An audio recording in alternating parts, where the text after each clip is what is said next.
Good morning, folks. Beautiful Saturday. Snowing. Not so beautiful. We got a bunch of snow here in Gatineau and in Ottawa. Got, I don't know how many centimeters, but enough to say that winter tires are absolutely mandatory. So the Prelude is fully stored. However, I wanted to make this video today because as we were getting the snow, I got something in the mail. 1000cc injectors for the Prelude. So we're going to be putting that onto the fuel rail this afternoon. I have the 255 Walbro fuel pump already installed with the fresh filter, and now we're going to be removing the fuel rail, putting the new injectors, plugging them in, and trying to start the car. I'll be putting some stabilizer. I will be probably doing a cleanup with some seafoam to make sure that the injectors and the the pistons and the valves are all looped up. So I'll be doing a bit of that today. It's not going to be a super long video, but I want to show you guys the injectors that we got. I'm so stoked to see what's going to happen with the power of this car as of next summer. The only thing that I'm still looking for is either a Hondata or a Moda's Ostrich to get the car tuned.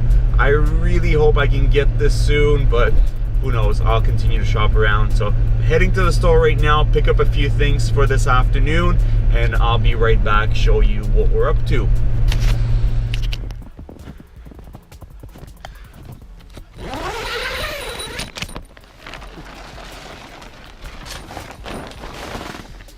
And here's where I'm at. I have removed the fuel rail. So these are the clips for the fuel injectors.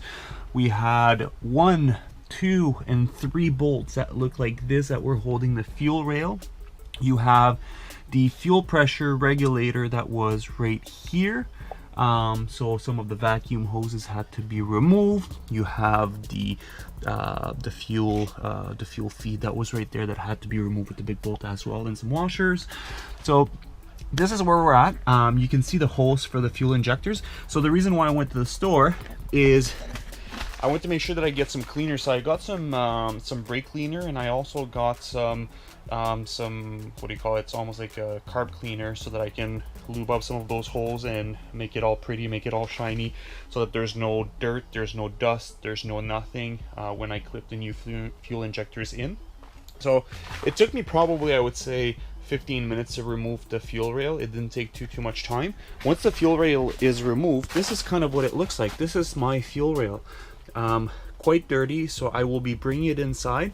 As you can see, these are the old injectors. I'll just make sure that the new ones have the same connectors.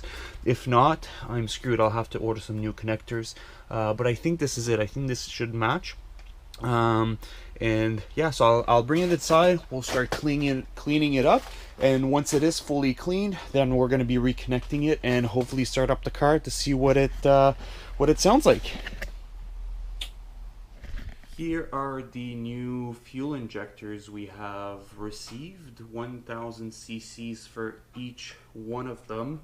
So I have 2 here, bags here, 2 more, 1 and 2. So we have four of those 1000 cc's that are going to replace the 290s that are currently in. I think it's 290s or 310.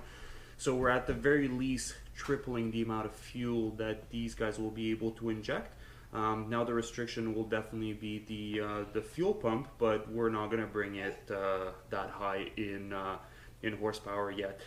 So next step will be to unscrew the current fuel injectors. Luckily, the plugs are not the same. No, they're not the same. I don't think they are.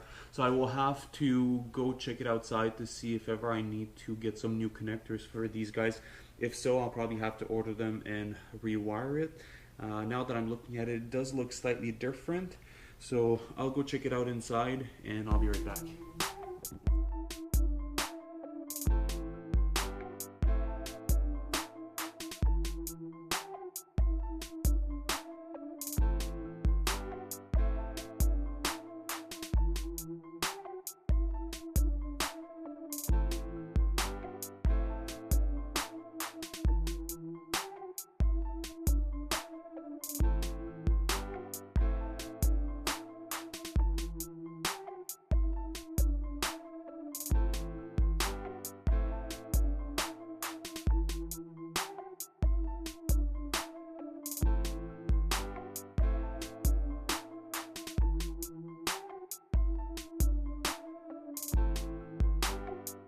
Okay, so I am back in my semi-garage, or whatever we want to call it.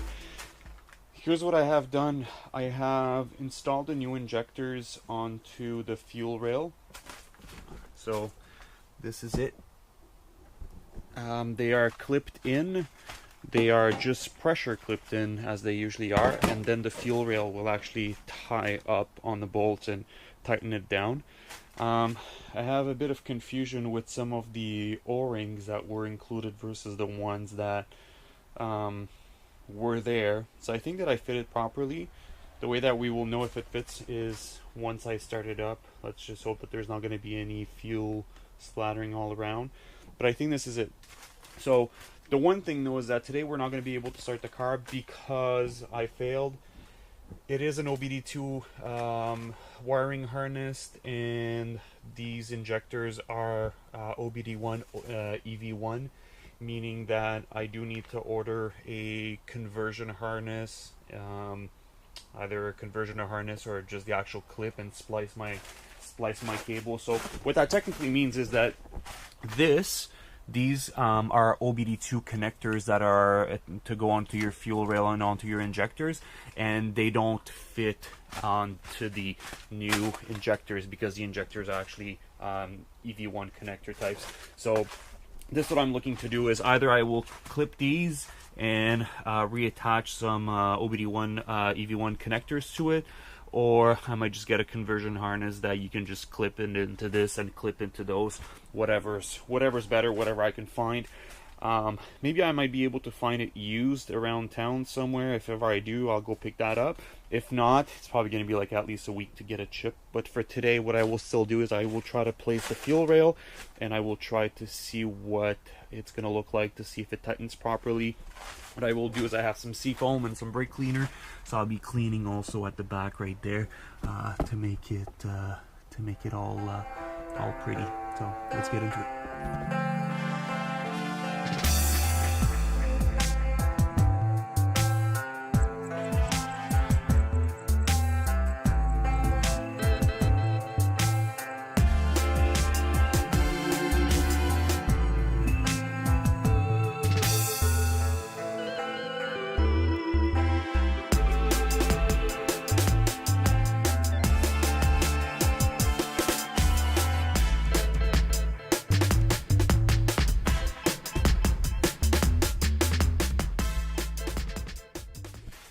Okay, fuel rail is set up. So as you can see, it has been pressured into the injector holes at the back. 1, 2, 3 bolts right here to tighten it into place. This is not going anywhere. Next step now is fuel pressure regulator. I will have to put it back here with the vacuum. I will need to put this back on for the time being. Connect the fuel to the rail. Very important. There are some O-rings that need to be very clean and need to be put under your bolt, under this, before you install it, so it doesn't leak. And the next thing afterwards, I'll go inside and I will be checking these connectors to see what kind of conversion I can make to try to hook them up. If ever I'm posting this video, it's either because I did manage to start it or because there's going to be a part 2. So anyways, let's get to it.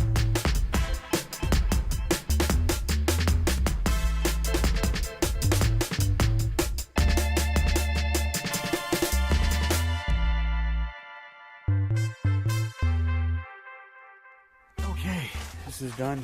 So everything has been reconnected, everything has been installed. The only thing that is loose is these connectors, so I'm leaving myself some room to be able to readjust them. I also have this bolt that should be tying this little piece of plastic that I might be removing regardless later on. So this is where we're at. I'll get rid of the tools and I will close shop, and I'll try to find someone that might have some connectors for us that we can give it a start. But who knows, might need to wait a week. We might be stuck ordering them. So I'm heading back inside. I will check on a computer and I will let you guys know what's going to be happening.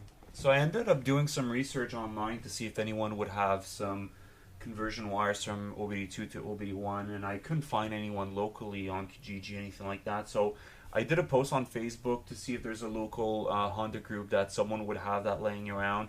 They're pretty cheap. A lot of people have them. Anytime you modify a car, those things are super easy to find, super easy to install. So I was hoping that this video would actually show you guys the car started with the new injectors, not necessarily that we would see a difference on idle.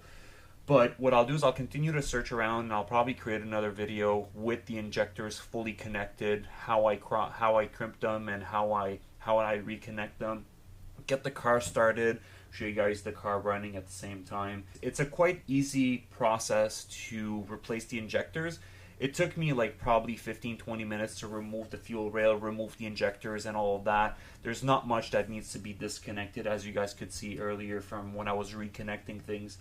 The trickiest part, I would probably say, from changing your injectors is actually when the injector size is slightly bigger, slightly smaller, you have to play with your actual rings. So the O-rings, to make it fit into the holes of the injectors, I couldn't use only the ones provided, and I couldn't use the ones that came from the old injectors. So I had to use kind of one from the new injectors and one from the old injectors, so it fits in a hole properly and that it's properly sealed.